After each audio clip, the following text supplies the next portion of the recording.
오늘 우리에게 주시는 하나님의 말씀은 사무엘하 5장 1절에서 12절까지의 말씀입니다. 사무엘하 5장 1절에서 12절까지의 말씀을 제가 봉독하겠습니다. 이스라엘 모든 지파가 헤브론에 이르러 다윗에게 나와 이르되 보소서, 우리는 왕의 한 골육이니이다. 전에 곧 사울이 우리의 왕이 되었을 때에도 이스라엘을 거느려 출입하게 하신 분은 왕이시었고, 여호와께서도 왕에게 말씀하시기를 네가 내 백성 이스라엘의 목자가 되며 네가 이스라엘의 주권자가 되리라 하셨나이다 하니라. 이에 이스라엘 모든 장로가 헤브론에 이르러 왕에게 나아오매 다윗 왕이 헤브론에서 여호와 앞에 그들과 언약을 맺음에 그들이 다윗에게 기름을 부어 이스라엘 왕으로 삼으니라. 다윗이 나이가 30세의 왕위에 올라 40년 동안 다스렸을 때 헤브론에서 7년 6개월 동안 유다를 다스렸고 예루살렘에서 33년 동안 온 이스라엘과 유다를 다스렸더라. 왕과 그의 부하들이 예루살렘으로 가서 그 땅 주민 여부수 사람을 치려하매 그 사람들이 다윗에게 이르되 네가 결코 이리로 들어오지 못하리라. 맹인과 다리 저는 자라도 너를 물리치리라 하니 그들 생각에는 다윗이 이리로 들어오지 못하리라 함이나 다윗이 시온 산성을 빼앗았으니 이는 다윗성이더라. 그날에 다윗이 이르기를 누구든지 여부수 사람을 치거든 물깃는 대로 올라가서 다윗의 마음에 미워하는 다리 저는 사람과 맹인을 치라 하였으므로 속담이 되어 이르기를 맹인과 다리 저는 사람은 집에 들어오지 못하리라 하더라. 다윗이 그 산성에 살면서 다윗성이라 이름하고 다윗이 밀로에서부터 안으로 성을 둘러싸으니라. 만군의 하나님 여호와께서 함께 계시니 다윗이 점점 강성하여 가니라. 두로왕 히람이 다윗에게 사절들과 백향목과 목수와 석수를 보내매 그들이 다윗을 위하여 집을 지으니 다윗이 여호와께서 자기를 세우사 이스라엘 왕으로 삼으신 것과 그의 백성 이스라엘을 위하여 그 나라를 높이신 것을 알았더라. 아멘. 시간 샤론 찬양대 하나님 앞에 찬양하시겠습니다.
박수로 하나님 앞에 영광 돌립니다. 감사합니다.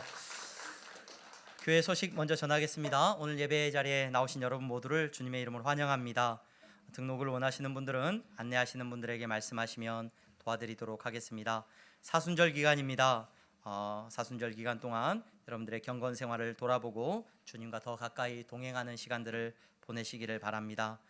새가족 모임이 다음 주까지 이어집니다. 여러분 새가족 모임 참여하셔서 도움을 받으시기를 바랍니다. 신앙 기초반 3월 30일 주일 오후 2시부터 시작을 합니다. 신앙 기초반을 먼저 시작하겠습니다. 신청해 주시고 참여해 주시기를 바랍니다. 향동 전도대와 교회 청소를 기억하셔서 참여해 주시기를 바라고요. 학습 세례 신청서와 신방을 받기를 원하시는 분들 이렇게 신청서를 제출해 주시면 감사하겠습니다. 부활절 계란 콘테스트가 있습니다. 우리 향동교회 안에 부활절을 맞아서 가정마다 여러분 자녀들과 함께 계란을 또 꾸미면서 부활절의 의미를 되새겨보는 그런 시간들을 가질 수 있기를 바랍니다. 4월 26일 토요일에 우리 바자회를 열기로 계획을 세웠는데요. 이 바자회는 뭐 이렇게 대대적으로 크게 여는 바자회는 아니고요. 이때 우리 교회 성도님들 그동안 주일날 함께 모여서 식사하는 것도 불편하고 어려운데 이날 토요일 날은 우리 함께 모여서 식사도 하고 교제도 할 수 있는 그런 시간들을 가지려고 합니다.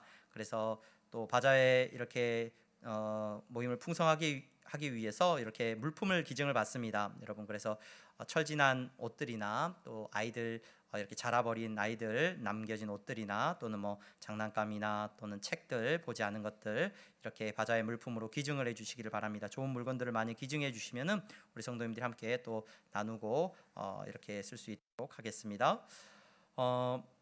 우리 지난주에 우리 유현민 양선아 성도님 가정 등록하셨습니다. 우리 유태종 어린이와 함께 등록하는데 혹시 오늘 자리에 오셨나요? 네, 자리 오지 않으신 것 같은데 우리 향동교회 안에서 은혜 안에서 신앙생활 하실 수 있기를 바라고요. 우리 김기환 성도님 지난 일부 예배 때 등록하셨습니다. 우리 향동교회 안에서 아름답게 신앙생활 하실 수 있기를 바랍니다. 우리 옆에 분들 보면서 인사하겠습니다. 잘 나오셨습니다.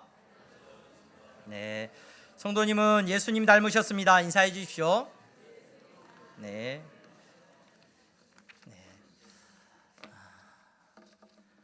오늘 예배 자리에 나오신 여러분들을 축복하고 환영합니다. 우리가 계속해서 주일마다 다윗이라고 하는 인물을 통하여서 말씀을 살펴보고 있습니다. 오늘 사무엘하 5장 말씀을 통하여서 우리가 다윗의 모습을 살펴보기를 원합니다. 다윗이 이스라엘의 왕이 되었습니다. 마침내 이스라엘의 왕이 되었습니다.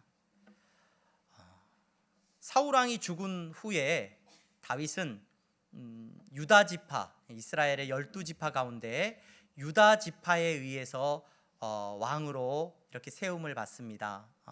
그래서 헤브론에서 유다 지파만 다스리는 왕이 되었어요. 이스라엘의 나머지 지파 사람들은 사울 왕이 죽은 이후에 사울 왕의 아들들 가운데서 유일하게 살아남은 이스보셋이라고 하는 아들이 있는데 이 이스보셋을 자신들의 왕으로 인정하고 이렇게 왕권이 이어져 나가도록 했습니다. 근데 사실상 이 이스보셋이라고 하는 왕은 실질적인 힘은 없었고요. 당시에 군대 장관이었던 아브넬이라고 하는 그 이스라엘의 군대 장관이 실질적인 힘을 가지고 있었습니다.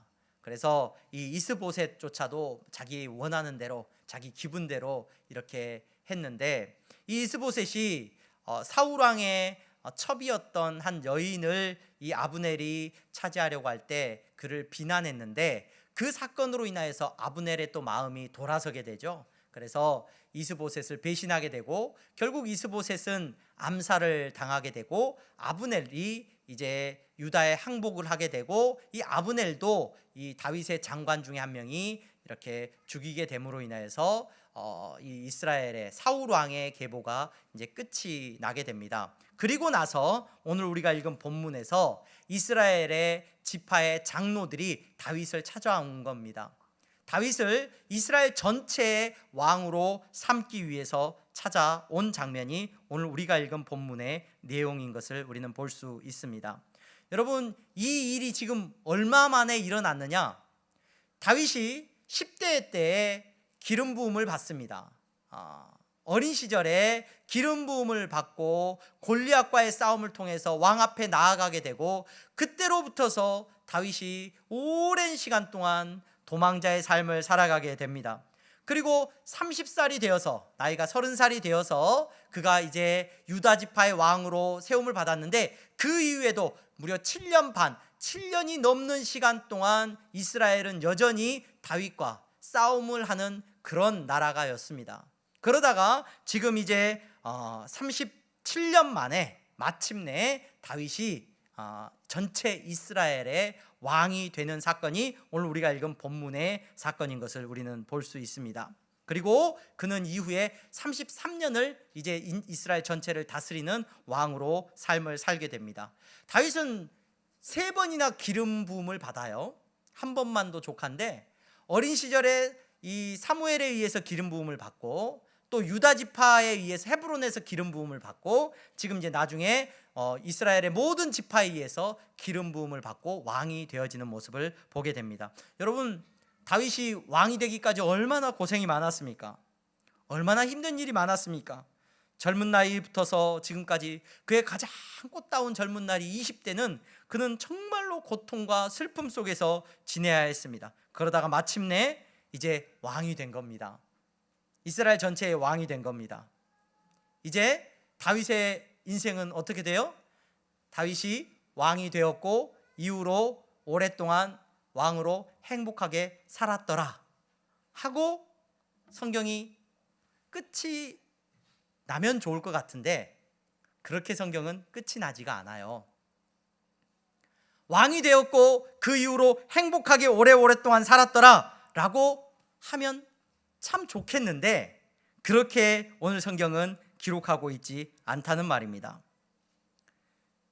여러분, 왜 다윗에 대해서 이 왕이 되기까지의 긴 여정을 우리가 읽어왔고 그 어렵게 왕이 되었어요? 그럼 왕이 되고 나서 이제부터는 다윗 고생 끝, 행복 시작, 이렇게 해서 스토리가 딱 끝나면 정말 아름다운 이야기가 될 것 같은데, 성경은 그런 이야기를 우리에게 말하고 있지 않죠. 왜 그렇습니까?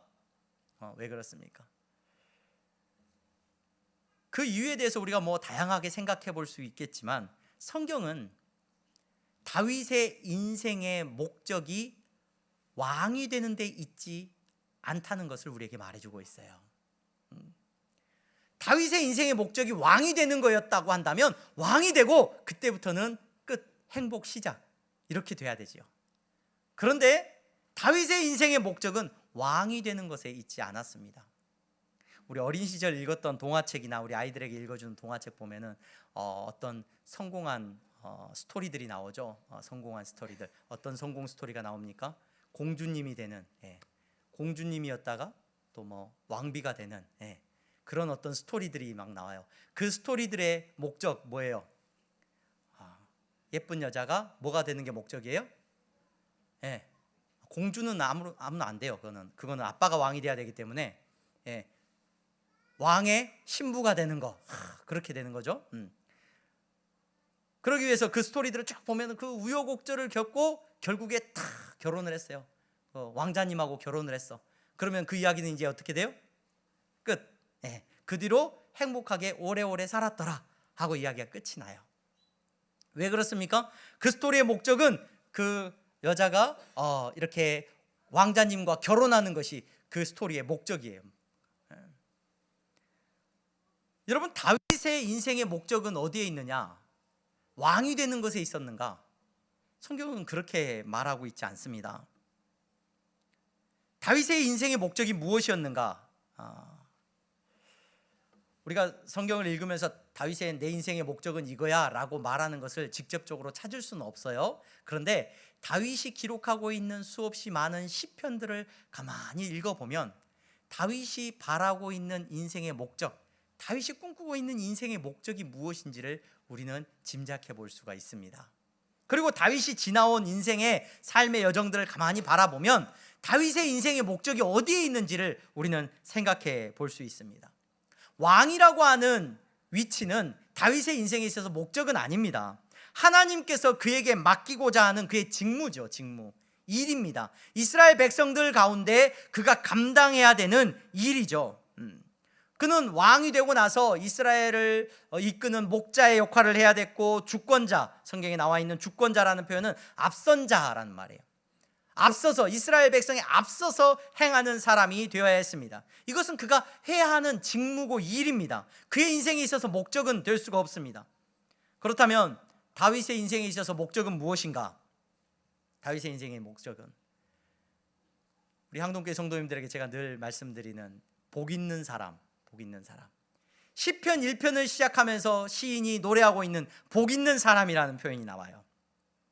그 복 있는 사람은 어떤 사람이라고요? 하나님의 약속, 그 언약을 따라서 살아가는 사람이에요. 그 약속을 지키고 그 약속을 쫓아서 똑바로 살아가는 사람을 성경은 복 있는 사람이라고 우리에게 말해주고 있어요.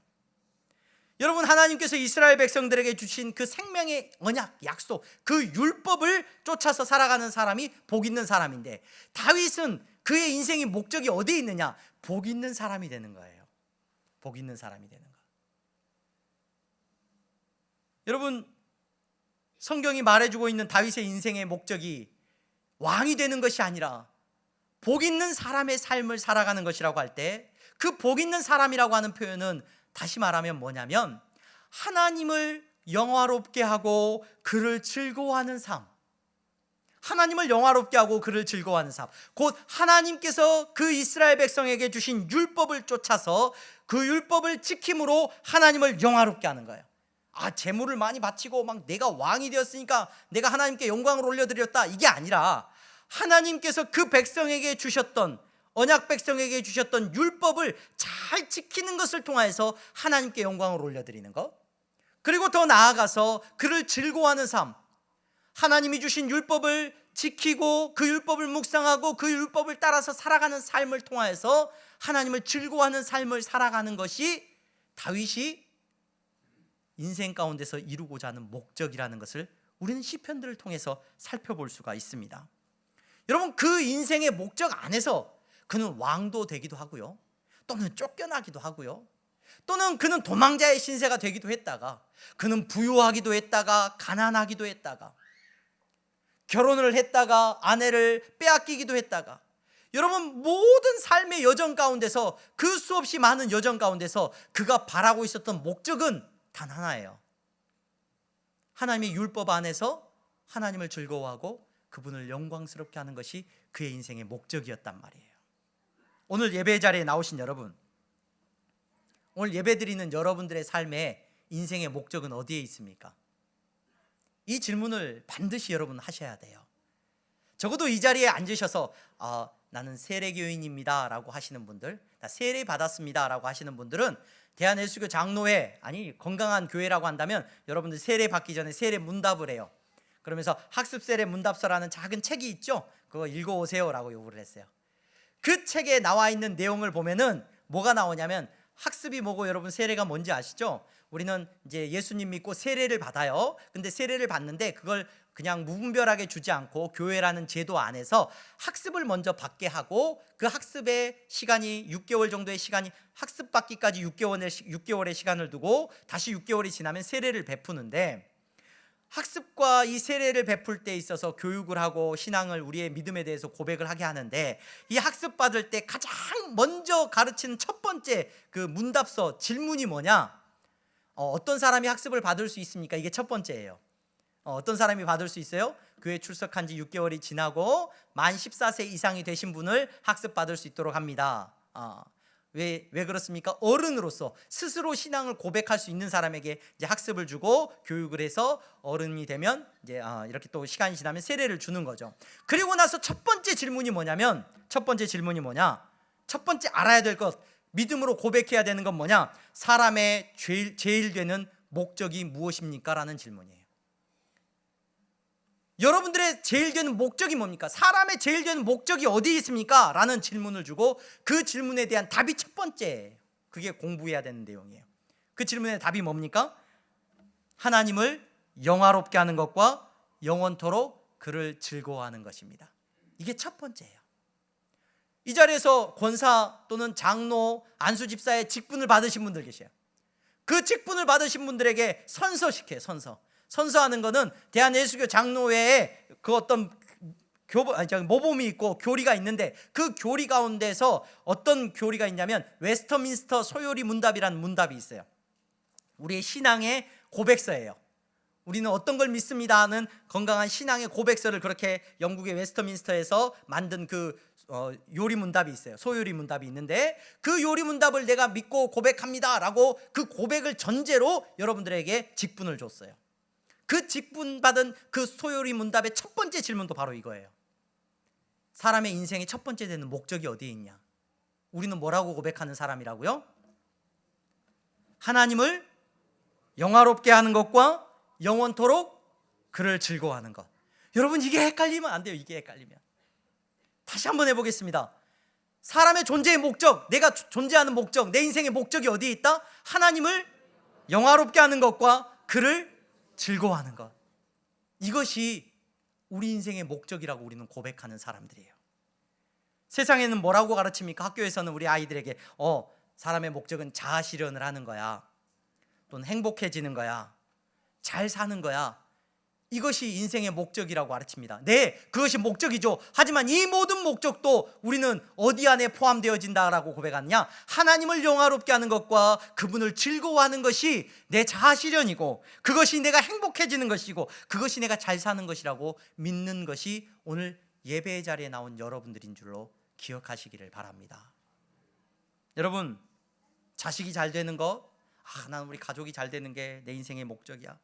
가정이 평안한 것, 열심히 공부하는 학생들 대학에 가는 것, 그 정도는 아니지. 대학도 무엇 때문에 가요? 좋은 직장을 얻기 위해서 가는 거잖아. 그래, 좋은 직장을 얻는 것, 또 결혼을 하는 것, 결혼하고 났더니 그 다음에 또 하나님이 자녀를 주셨어. 그 다음에 이제 또 돌고 돌아요. 이제 자녀가 태어나면 또 자녀가 어디 가는 것? 대학 가는 것, 자녀가 직장을 얻는 것, 자녀가 결혼하는 것. 사도 바울이 고린도전서 10장 31절에 이렇게 권면합니다. 그런즉 너희가 먹든지 마시든지 무엇을 하든지 다 하나님의 영광을 위하여 하라. 다윗의 인생이, 여러분, 왕이 되는 것이 그의 인생의 목적이 아니에요. 하나님을 영화롭게 하고 그를 즐거워하는 것이 그의 인생의 목적이었습니다. 그 가운데서 그는 강하기도 하고 왕이 되기도 하고 왕에서 물러나기도 합니다. 오늘 예배 자리에 나오신 저와 여러분들도 마찬가지입니다. 우리의 인생이 어디에 있느냐? 우리 인생의 목적이 어디에 있느냐? 이 사실을 놓치면 우리 헷갈리는 인생을 살게 됩니다. 적어도 이 자리에 나와 예배드리는 여러분들의 인생의 목적은 분명하기를 간절히 소망합니다. 그렇다면 하나님을 영화롭게 하기 위해서는 어떻게 해야 되느냐? 구약의 이스라엘 백성들은 다윗은 하나님을 영화롭게 하고 하나님께 영광을 올려드린다. 그럼 뭘 하면 돼요? 막 재물을 많이 갖고 오고 막 왕이 되면, 다윗이 왕이 되면 하나님이 영광을 받으시고 막 그런 겁니까? 아니죠. 하나님을 영화롭게 하기 위해서 다윗이 했던 것은 하나님의 율법을 그의 마음에 두고 율법을 지켜서 사는 삶이에요. 저와 여러분들은 하나님께서 새 언약을 주셨어요. 그 새 언약은 무엇입니까? 예수 그리스도예요. 맞아요. 십자가에 죽으신 예수 그리스도, 그분으로 말미암아 우리는 하나님의 백성이 되었고, 여러분, 그 언약 안에서 우리는 영광을 누리게 될 사람들이에요. 그래서 여러분, 우리가 하나님을 영화롭게 한다는 건 뭘 말하는 거냐? 왕이 되면 하나님을 영화롭게 하는 거고, 내가 성공하면, 대학에 가면, 결혼을 잘하면, 좋은 집을 사면 하나님을 영화롭게 하는 것이 아니라, 여러분들의 삶 가운데 누가 드러나면 예수 그리스도 그분이 나타날 때 우리는 하나님을 영화롭게 하는 삶을 살아가는 삶이라는 것을 잊지 마시기를 바랍니다. 여러분들이 그 속에서 예수 그리스도가 드러나는 삶을 살아가면서 때로는 성공할 수도 있고 때로는 실패할 수도 있습니다. 때로는 내가 바라는 걸 얻을 수도 있고 바라는 걸 얻지 못할 수도 있습니다. 하지만 하나님을 영화롭게 하는 것은 여러분들의 성공과 실패와 관계가 없습니다. 어떠한 순간에든지 여러분들의 삶을 통해서 예수 그리스도가 드러난다면 하나님은 영광 받으실 줄로 믿습니다. 여러분, 그분을 즐거워하는 삶은 뭡니까? 세상의 사람들은 쾌락을 쫓아서 내가 잘 되고 평안하고 아무 일이 없을 때 즐거워한다라고 말을 합니다. 하지만 우리의 즐거움은 어디에 있느냐? 예수님과 동행하는 것에 있다는 것을 잊지 마시기를 바랍니다. 고난이 오는 순간에도 우리 인생의 목적을 잃어버린 거야, 나는 실패했어가 아니라, 여러분 고난이 오는 순간에도 우리가 예수님과 동행할 수 있다면 우리의 인생은 잘 가고 있는 인생이라는 걸 잊지 마시기를 바랍니다. 모든 걸 얻었습니까? 내 계획대로 됐습니까? 내가 원하는 대로 뭔가를 이루었습니까? 그러나 내가 예수님과 동행하고 있지 않다면 여러분 우리는 잘못된 길을 가고 있는 거예요. 우리 인생의 목적과는 상관없는 엉뚱한 길에서 헤매는 인생이 되는 겁니다. 오늘 예배 자리에 나온 저와 여러분들은 우리 인생의 목적을 분명히 알고 그 목적을 이루어가는 삶을 살 수 있기를 주님의 이름으로 축원합니다. 여러분 목적이 분명하면 잘못된 선택을 피할 수 있어요. 다윗이 왕이 되는 것이 목적이었다고 해보십시다. 그러면 다윗은 어떤 선택을 하는 것이 지혜로운 선택이냐, 어떻게 하는 것이 가장 잘한 선택이냐, 사울왕이 자기에게 창을 던졌을 때 잽싸게 피한 다음에 그 창을 다시 뽑아가지고 사울왕에게 던지는 것이 지혜로운 일입니다. 자기에게 사울왕의 목숨이 놓여져 있을 때 다윗이 왕이 되는 것이 인생의 목적이라고 한다면 주저함 없이 사울왕의 목숨을 빼앗는 것이 여러분 지혜롭게 행동한 걸 거예요. 여러분 다윗의 인생에 왕이 되는 것이 목적이라고 한다면 여러분 분명히 하나님 앞에서 그는 잘못된 선택을 하게 됩니다. 사울왕을 죽였다고 하는 사람을 중용했을 거예요. 그래, 앞으로 내 말 잘 들으면 상 받을 거야. 그런 사람들에게 상을 주고 아마 그런 사람들을 가까이 했을 거예요. 그러나 우리가 살펴본 말씀을 통해서 우리가 알 수 있는 건 뭐예요? 그 모든 순간에 다윗은 그런 선택을 하지 않아요. 왜? 자기 인생의 목적은 왕이 되는 게 아니란 말이에요. 하나님을 기뻐하고 하나님과 동행하는 삶이 그의 인생의 목적이었기 때문에 그는 그런 엉뚱한 선택을 하는 것처럼 보여지는 겁니다. 여러분 오늘 우리의 삶의 목적이 분명하고 바르면 여러분 우리는 하나님이 기뻐하시는 선택을 하게 될 줄로 믿습니다. 목적이 돈이 아니기 때문에 우리 인생의 목적이 돈이 아니기 때문에 우리는 손해도 볼 수 있습니다. 나눌 수 있는 거예요. 여러분 내 인생의 목적이 여러분 어떤 성공이나 어떤 자리가 아니기 때문에 우리는 연약한 자에게 손을 내밀어 줄 수 있는 겁니다. 누군가를 밀어줄 수 있고 축하해 줄 수 있고 축복해 줄 수 있고 안아줄 수 있는 줄로 믿으시기를 바랍니다. 여러분들의 인생의 목적은 높은 자리가 아니기 때문에 그렇습니다. 여러분 우리 인생의 목적이 어떤 자리가 아니고 어떤 결과가 아니기 때문에 우리는 그 과정 속에서 속이거나 다른 사람을 여러분 사기치거나 다른 사람으로부터서 뭔가를 빼앗으려고 하는 그런 인생을 살지 않아도 됩니다. 우리 인생의 목적은 어떤 결과가 아니기 때문에 우리는 매 순간 하나님 앞에서 정직할 수 있는 줄로 믿으시기를 바랍니다. 우리 인생의 목적이 이기적이 아니기 때문에 여러분 우리는 다른 사람을 사랑하는 자리로 나아갈 수 있는 사람이 능히 될 수 있다는 것을 기억하시기를 바랍니다. 성령님은 여러분 가운데 역사하시면서 가장 먼저 여러분들의 꿈을 바꾸셔요. 여러분들의 인생을 목적을 바꾸신다는 그 말씀을 기억하시기를 바랍니다. 내가 왜 사는지가 바뀌어요. 왜 사는지 이유가 바뀌면 여러분들의 삶의 모든 순간에 하나님을 기쁘시게 하는 아름다운 역사가 일어날 줄로 믿으시기를 바랍니다. 우리 인생은 그 뒤로 오래오래 행복하게 살았더라 이런 거 없습니다. 그때부터 또 시작이에요. 대학 가면 좋은 바라던 대학 가서 너무너무 좋아. 어제 한 학생이 저를 찾아왔어요. 우리가 장학금을 하시는 그 돈을 모아서 향동 고등학교에다가 장학금을 이렇게 위탁을 했어요. 그랬는데 그 향동 고등학교에서 이제 학생들에게 장학금을 이제 졸업하는 학생들에게 장학금을 이렇게 줬더라고요. 장학금을 전달하는데 제가 이제 참여해서 같이 전달도 했는데 한 학생이 찾아왔어요. 그 학생이 어떻게 찾아왔냐면 우리 향동 예전에 향동교회에서 신앙생활을 했던 그 엄마의 딸이 장학금을 받은 거예요. 이 학생이 향동고등학교 전교 1등으로 졸업을 한 거예요. 그래서 3년 내내 1등이었대요. 그래서 이제 아마 연세대학교 어디 통계학과였나 합격을 하고 뭐 학교에서는 막 학교를 위해서 서울대로 보내려고 했는데 이 친구가 자기가 원하는 게 있어서 이제 학교에 진학을 했더라고요. 그래서 왔어요. 그래서 엄마의 기쁨이고 엄마의 자랑이고 그래서 와가지고 이제 감사하다고 떡을 하나 이렇게 갖고 왔더라고요. 여러분 대신해서 제가 잘 먹었습니다. 네, 떡을 이렇게 가지고 와서 감사하다고 가지고 왔어요. 그래서 참 감사하고 축복하고 위해서 기도해 줬습니다. 그래서 이제 학교 생활 잘하라고 했는데 너무너무 감사하죠. 너무너무 기쁘죠. 근데 여러분 믿음의 스토리는 이제 끝, 합격 끝. 그 뒤로 행복하게 오래오래 살았더랍니까?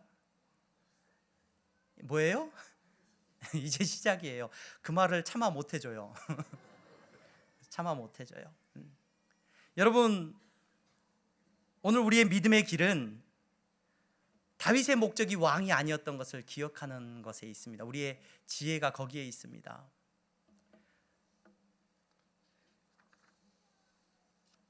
하나님께서 여러분들을 부르시고 여러분들에게 복음의 은혜를 베풀어 주셨습니까? 여러분들의 사는 목적이 어디 있다고요? 하나님을 즐거워하고 그분 안에서 여러분 그분께 영광을 올려드리는 것, 예수 그리스도 그분이 내 삶을 통해서 나타나는 것, 이것이 우리의 인생의 목적이 될 때 여러분 우울증이 떠나가는 역사가 있을 줄로 믿습니다. 나 뭐하지? 내 인생 뭐지? 허무함이 여러분들을 사로잡지 못할 거예요. 우리의 마지막 호흡이 닿는 순간까지 우리는 우리의 인생의 목적을 이루어가며 아름다운 삶을 하나님 앞에 살아가게 될 줄로 믿으시기를 바랍니다. 여러분, 그러한 삶을 살아갈 때, 다윗이 그러한 삶을 살아가고 있을 때 여러분 재밌는 일이 일어나죠. 다윗의 인생의 목적이 아닌데 사울왕은 그 왕의 자리를 빼앗기지 않으라고 몸부림쳤는데 하나님께서 그에게서 떠나는 순간 사울은 왕이어도 왕이 아니에요. 우리가 읽은 2절 말씀에 보면은 이스라엘의 장로들이 와가지고 다윗에게 무슨 말을 하냐면, 전에 곧 사울이 우리의 왕이 되었을 때에도 이스라엘을 거느려 출입하게 하신 분은 왕이시었고 여호와께서도 왕에게 말씀하시기를 네가 내 백성 이스라엘의 목자가 되며 네가 이스라엘의 주권자가 되리라 하셨나이다 하니라. 이게 무슨 말이냐면, 사울이 왕으로 있는데 이미 이스라엘은 다 누가 왕이라고 생각을 한다고요? 다윗이. 여러분, 여러분들의 인생의 목적이 하나님에게 머물러 있을 때 여러분들의 인생이 어디로 가든지 하나님께서 여러분들과 함께 하시고 여러분들이 머물고 있는 그곳에서 하나님의 영광이 나타나는 줄로 믿으시기를 바랍니다. 교회 안에서 교회 박지훈 목사님이 한 명 있고 목사가 이렇게 영향력을 다 발휘하는 것 같고 그런 것 같죠. 그렇지 않아요. 여러분, 하나님의 영이 함께하면요, 어린아이라고 할지라도 교회 처음 나온 초신자라고 할지라도 그 사람을 통해서 하나님께서는 교회를 세워가는 역사가 일어나는 줄로 믿으시기를 바랍니다. 제가 경험했던 사역지 중에서 한 전도사님이 계셨는데, 그 전도사님은 하나님께서 강권적으로 부르셨죠. 근데 언니도 전도사님이시고 그분도 전도사님이시고 그 두 분 다 결혼을 안 하시고 한평생 전도사로서의 삶을 사셨는데, 그분의 이야기를 들으면 참 재미가 있었어요. 하나님이 교회 한 번도 다녀보지 않은 자기 이제 그 자매를 하나님께서 교회로 인도하신 거예요. 부르신 거예요. 하나님께서 강권적으로 보내신 거예요. 그래서 성경도 모르고 하나도 몰라. 교회 처음 나온 거예요. 처음 나왔는데 기도하라 그래서 기도가 뭔지도 모르고 교회 처음 나와서 앉아 있는데, 하나님께서 너무 뜨겁게 하시니까, 하나님께서 역사하시니까 이제 막 밤새 기도하는 거예요. 밤새 집에도 안 가고 기도하고 있는데 믿지 않는 집에서 하나님께서 그렇게 부르신 거죠. 밤새 기도하고 새벽녘에 목사님이 이제 새벽기도 나오는데 목사님을 찾아가는 거예요. 목사님, 왜 무슨 일이세요, 자매님? 그러니까 그 자매님이, 목사님, 제가 밤새 기도하는데요, 우리 교회가요 라오디게아 교회래요. 뭔 말인지도 모르겠는데요, 라오디게아 교회래요. 그러면서 제자로 돌아가는 거예요. 무슨 말인지 여러분 아시겠어요? 라오디게아 교회가 무슨 교회예요? 성경을 잘 아시는 분은 차든지 덥든지 하라, 안 그러면 내가 토해버리겠다 하는 교회예요. 그 다음 날은 기도하고 와가지고, 목사님, 제가 기도하는데요, 하나님이 우리 교회가 4대 교회래요. 목사님한테, 그 전사님한테 하나님께서 말씀을 주시고, 이제 물론 그것이 비판적으로 끝나는 것이 아니라, 목사님 이래요, 성경을 읽어본 적도 없는데 하나님께서 말씀하시는 메시지를 그 자매에게 하나님께서 주시니까 그 자매는 감당을 못하고 결국에 이제 하나님께서 부르셔서, 나중에 알고 나서 얼마나 자기가 부끄러웠는지 또 얼마나 힘들었는지, 그래서 그 이야기들을 그 전사님께서 이제 들려주시는 이야기를 들었어요. 여러분, 내가 권사니까, 내가 교회 안에 장로고 집사니까 교회 안에서 내 이 일을 감당하지? 교회는 그런 공동체가 아닙니다. 하나님의 영광을 위해 살아가고자 하는 바른 목적을 가지고 성령의 이끄심을 따라서 주님과 동행하는 삶을 살아가면 어린아이가 권사의 일을 할 겁니다. 여러분, 교회 처음 나온 성도가 성도를 돌보더라니까요. 신방을 누가 하느냐? 여러분, 새신자가 신방을 하고 전도를 하더라니까요. 주님의 영이 함께 하시면 여러분, 세상의 사람들이 알 겁니다. 저 사람이 하나님과 함께하는 사람이라는 걸 알 겁니다. 오늘 예배 자리에 나오신 여러분, 내 인생의 목적인지 분명히 아셔야 됩니다. 내 인생의 목적이 어디에 있습니까? 그 목적을 분명히 알고 살아가는 저와 여러분들이 될 수 있기를 소망합니다. 다윗이 왕이 되었어요.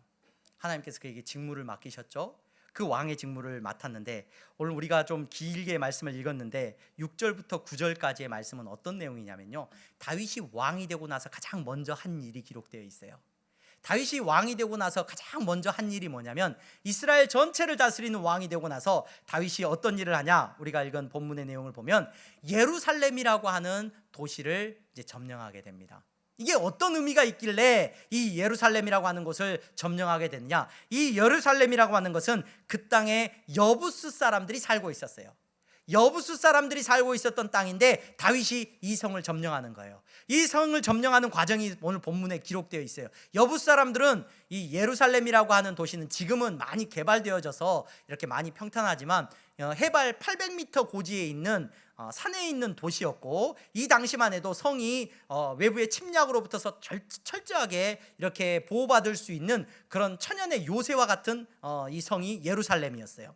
그래서 이 예루살렘 성의 사람들은 다윗이 자기들을 공격해 온다고 할 때 어떤 생각을 가졌냐면, 우리가 읽은 본문에 보니까 야, 다리가 불편하고 한 눈이 안 보여도 다윗을 막아낼 수 있다, 이런 생각을 갖고 있었어요. 그런데 다윗이 그 성을 점령하죠. 어떻게 점령합니까? 나중에 뭐 고고학적으로 밝혀진 내용입니다만은 그 예루살렘 안에 그 기온샘이라는 샘이 있는데, 그 샘물을 유입하에 들어가는 수로가 하나 있는데, 그 수로를 타고 다윗이 군사들을 보내가지고 그 수로 안으로 잠입해 들어가지고 성문을 열고 그 성을 함락하는 사건이 오늘 우리가 읽은 본문의 배경이 되는 사건이에요.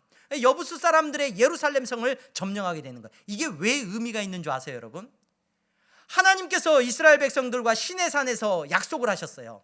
너희들 내 말을 지키면 내가 이 가나안 땅의 7 족속, 히위 족속, 브리스 족속, 뭐 기르가스 족속, 여부스 족속, 가나안 족속, 여러 족속들인데, 헷 족속, 여러 족속들이 있는데 그 7 족속 다 쫓아내고 내가 그 땅에 너희들을 둘 것이고 그 땅을 통하여서 하나님의 영광을 드러내고 나라를 세울 거야, 하나님이 약속을 하셨어요. 시내산에서 그 율법을 주시고 약속을 하시고 이스라엘 백성들을 모세에 의해서 이끌고 가시고 여호수아가 다 그 땅을 정복해요.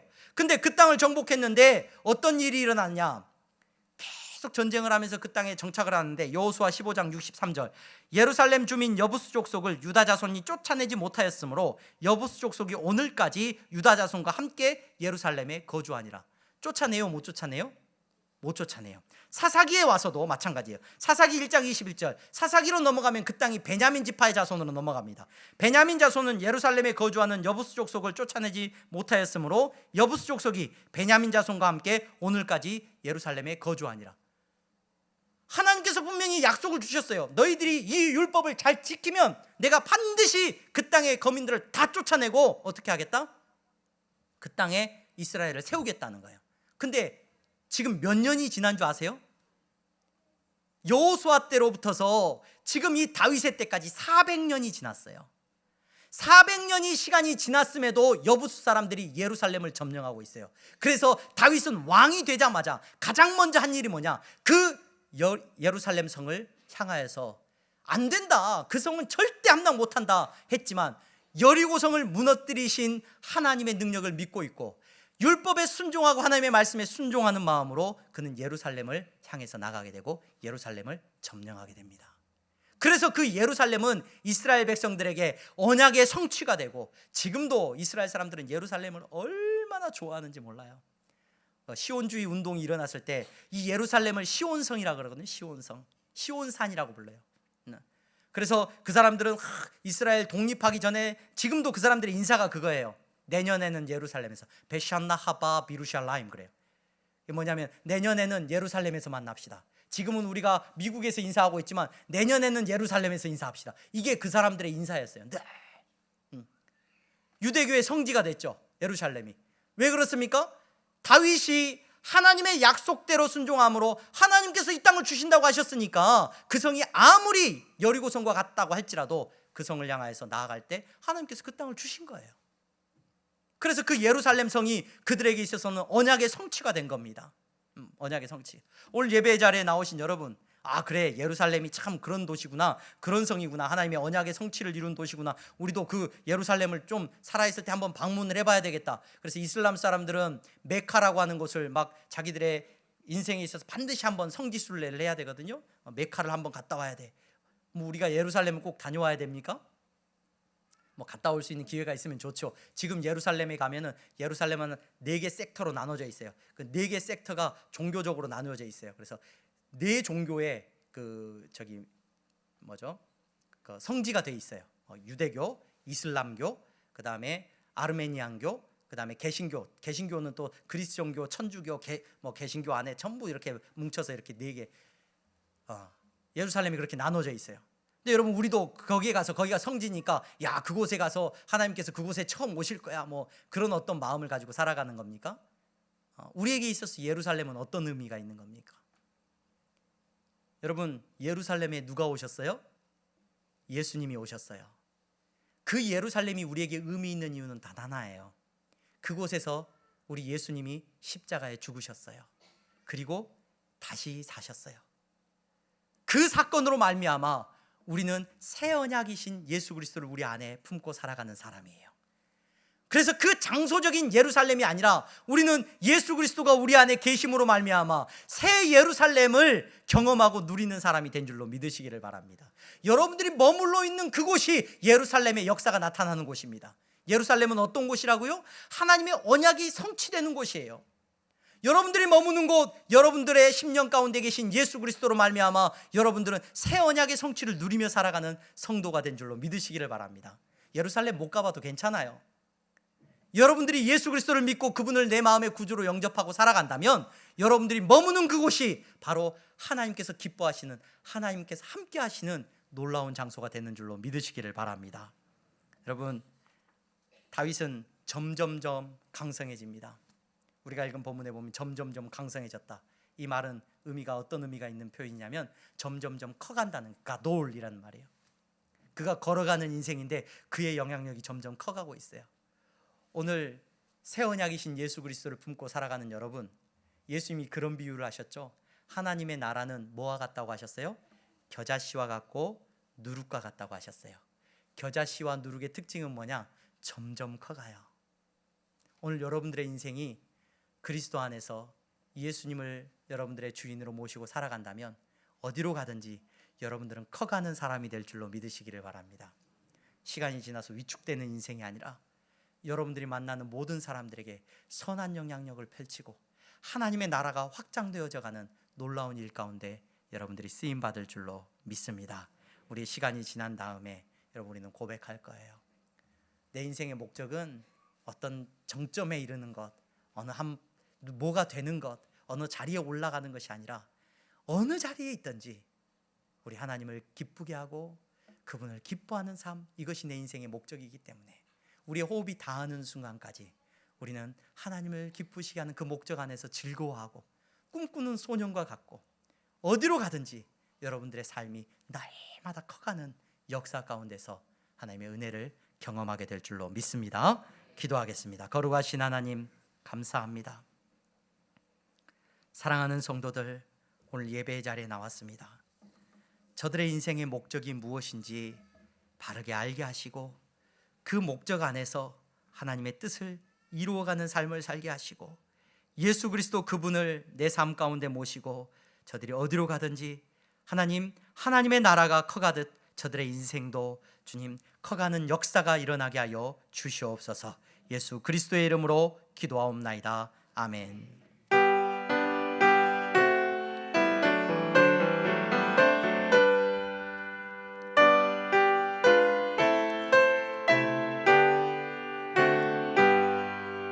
나의 생명 드리니 주여 받아 주셔서 세상 살아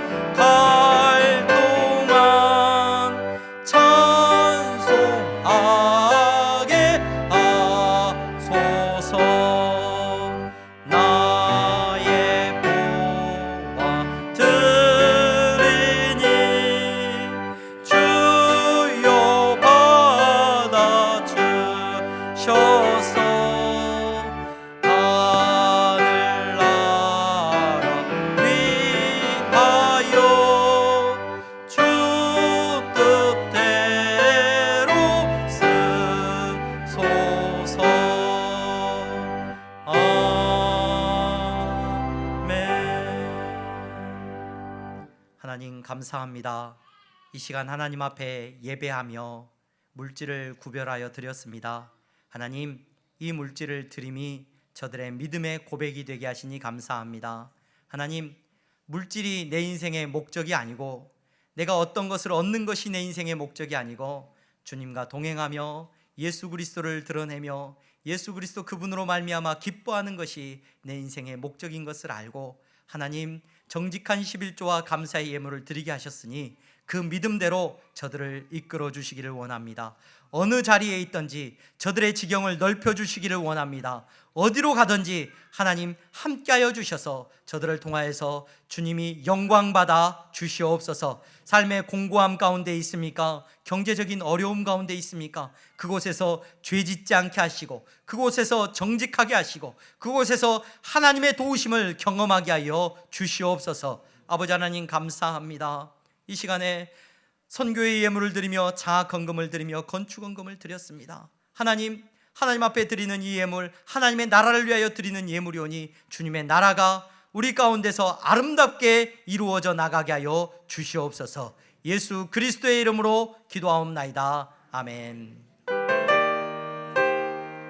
우리 다 함께 일어나서 찬양하겠습니다.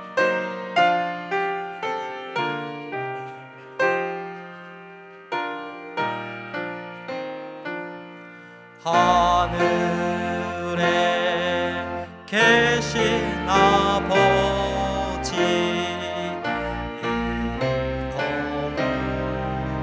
거룩하사 주님 나라 임하시고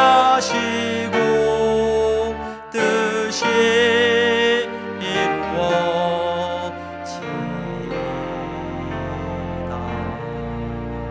일용할 양식 주시고 우리들의 큰 죄 다 용서하옵시고 또 시험에 들게 마시고 악에서 구원하소서.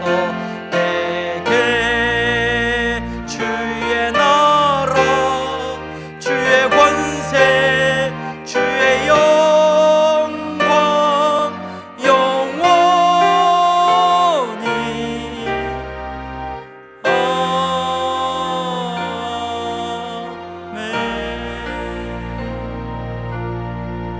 아멘. 주 예수 그리스도의 은혜와 하나님 아버지의 사랑하심과 성령의 교통 충만하심이 하나님을 영화롭게 하고 그분을 즐거워하는 삶을 살아가기 원하는 사랑하는 성도들의 머리 위에 이제부터 영원토록 함께 있을지어다. 아멘.